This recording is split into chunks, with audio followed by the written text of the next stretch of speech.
Hello, people. So today we're watching Mr. Nightmare. Credit to him. We'll leave the link to his channel in the description, and we'll leave the link to the video in the description. So yeah.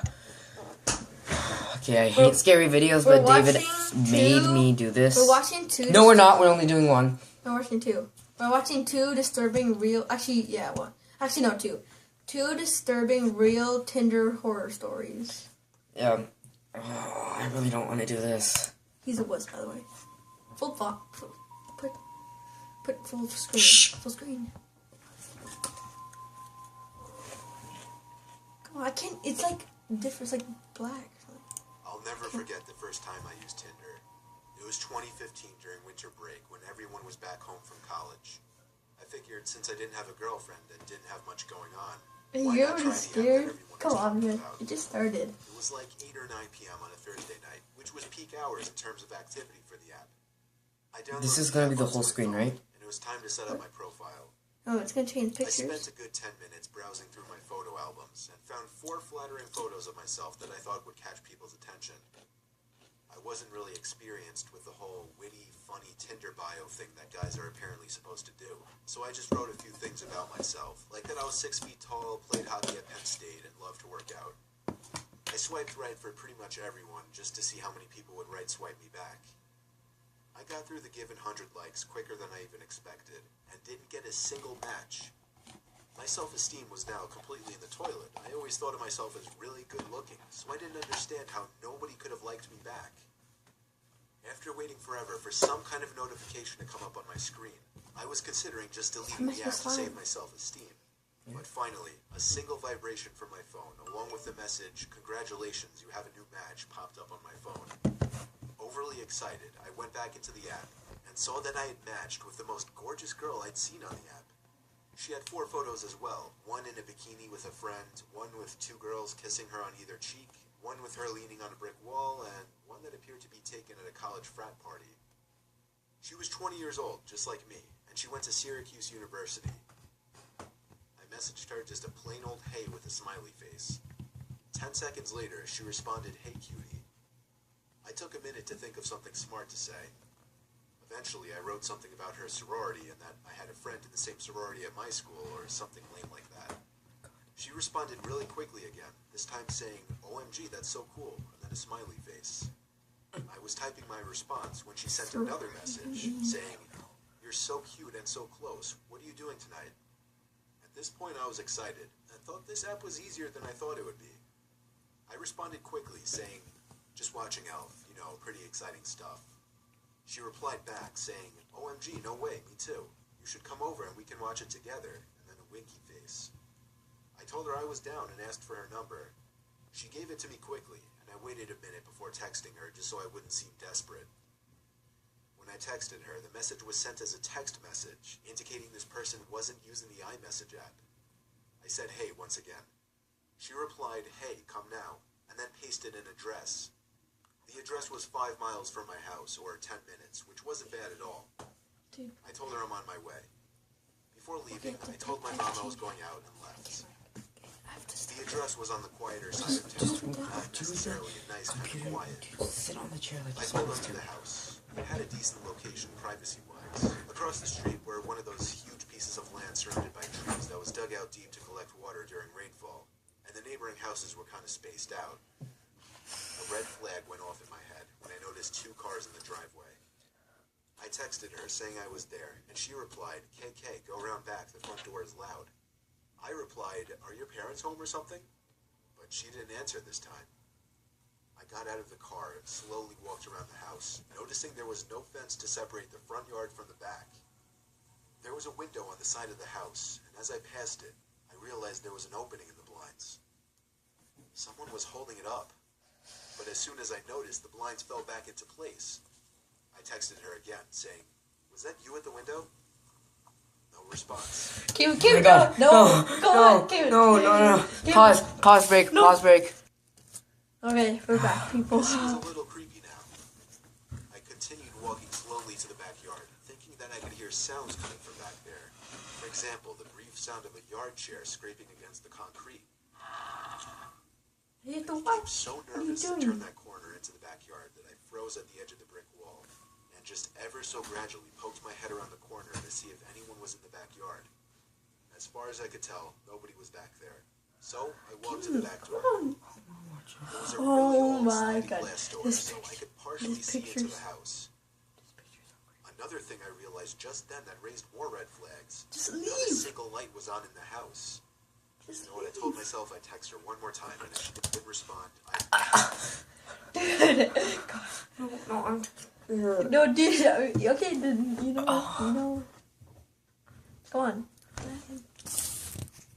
Okay, sorry. I took You out need my to stop phone and pausing texted her it. saying, "I'm at the back door. Where are you?"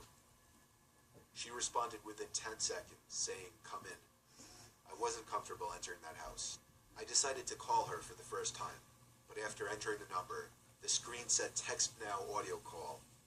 Text Now is one of those iPhone apps that allow you to use a fake phone number for calls and texts. That meant this whole time, whoever this was using a fake phone number. However, the most disturbing part of this was when I heard the sound of a ringtone coming from right behind the glass door, as if somebody were leaning against the wall, hiding. And now as I looked more closely into the house, I could see the glow from a phone screen right next to the door, which confirmed that somebody was hiding there. I didn't run. I tried to draw as little attention as possible by simply walking back around the house in the opposite direction I came from to avoid being seen through the door. When I was out of possible view, I ran full speed to my car and drove home. Oh God. I didn't check my text until I got back home. I had 15 new messages waiting for me, about 12 of them asking, "Where'd you go? Why'd you leave? Come back," and so on. The last 3 were more disturbing, though. The first of the last 3 messages said, "I'm not actually a 20-year-old girl, but I'm sure you figured that out by now." The next one was, "No laws were broken, LOL, good luck." And the last one was, "I know exactly what you look like, and I have your number." I blocked his fake number and went to report and unmatch him on Tinder, but he had already done that.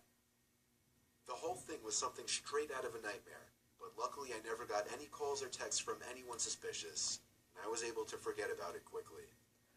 I've used Tinder a few times since then, but just for fun. I've never actually made an effort to go out and meet anyone from the app ever again. Dude, it was at the peak, and then it just calmed down. I was on Tinder a few months ago when I was bored. I wasn't looking for anything in particular. Definitely not a relationship, though. Just one of those times to see who swiped me for fun and having pointless chats. Plus, there was always that chance that a girl would be down to meet up for the night and, maybe I'd get lucky. That didn't happen this night, though. I was the opposite of lucky. My first 20 or so swipes were full of matches. I sent corny pickup lines to a few of them that I found attractive. However, there was one girl who messaged me first. Her name was Michelle. She was a 23-year-old blonde. She was a solid 9 out of 10, almost unrealistically attractive. So the fact that she said hey first was pretty intoxicating, and I was a little intoxicated quite literally already. She was close, too. And eventually things were going so smoothly that I decided to try and be ballsy and turn the conversation sexual. That went smoothly as well.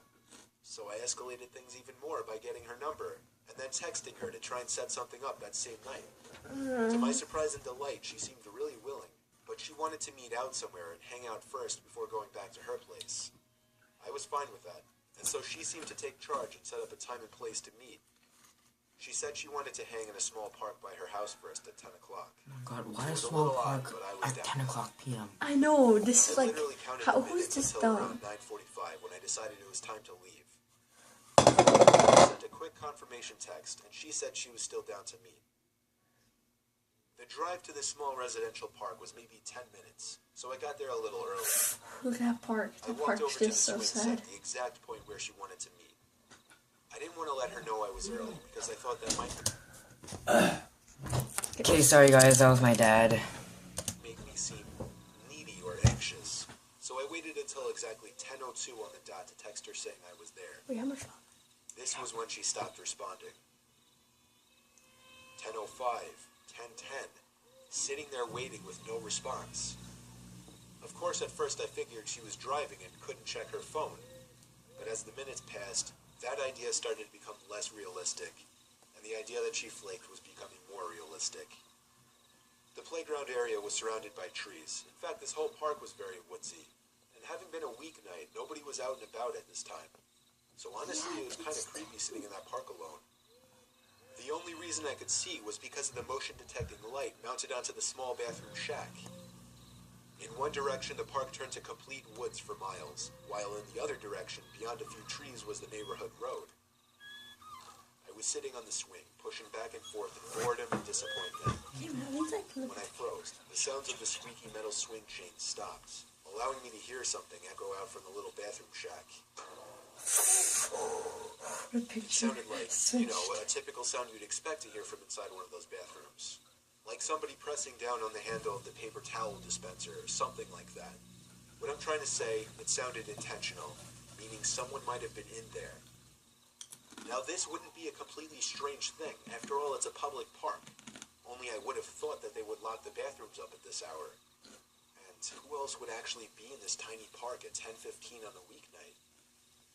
Then I suddenly felt a vibration in my pocket. So excited, I whipped out the phone and saw a new text from Michelle. The text said exactly this. "Hey, just got here. Come into the bathroom. I have a surprise for you." My heart dropped as I read this. I felt butterflies in my stomach. Not like an innocent nervousness, more like a disturbed and freaked out feeling. My thumbs were hovering over the phone as I was conjuring up something to type in response. Then she sent another text saying, "Get off the swing and come here."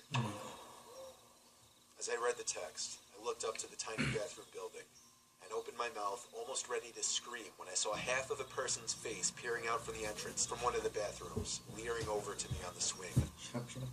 Only for maybe half a second did I actually see a good portion of their face, though, because they slowly moved out of sight. To be honest, in the heat of the moment, I couldn't even tell if it was a male or female. But I knew something bad was going on, and I knew I was disturbed as hell by this situation. So I got off the swing quietly and tiptoed away from the playground. When I was far enough away, I ran for it back to my car. That run back to my car itself was one of the most horrific experiences of my life, because I had the constant fear of somebody chasing me in the back of my mind. As soon as I locked my car, I was able to pause for a breather. But up until that point, nothing compared to the gut-wrenching fear that I felt when I took one last look into the park and saw a grown man emerge from the trees, running towards my car. I turned the key in the ignition and practically threw the car in drive before it was even fully started. When I was halfway down the road and looked back, there was nobody in the streets. When I pulled into my driveway, I sat there for 10 minutes, thinking and reflecting. I felt like I had become a changed person at that moment, like I knew what it truly felt like to appreciate life after having my life threatened. I deleted my Tinder account and then deleted the app. I didn't tell any of my family members besides my older brother. I've had a girlfriend for the past 2 months, so luckily, I don't even have to think about using that app anymore.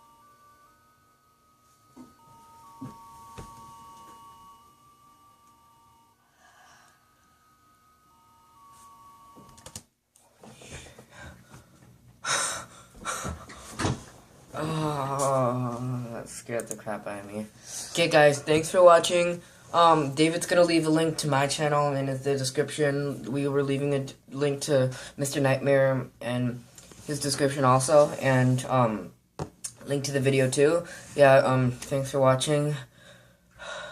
Never use Tinder. Peace.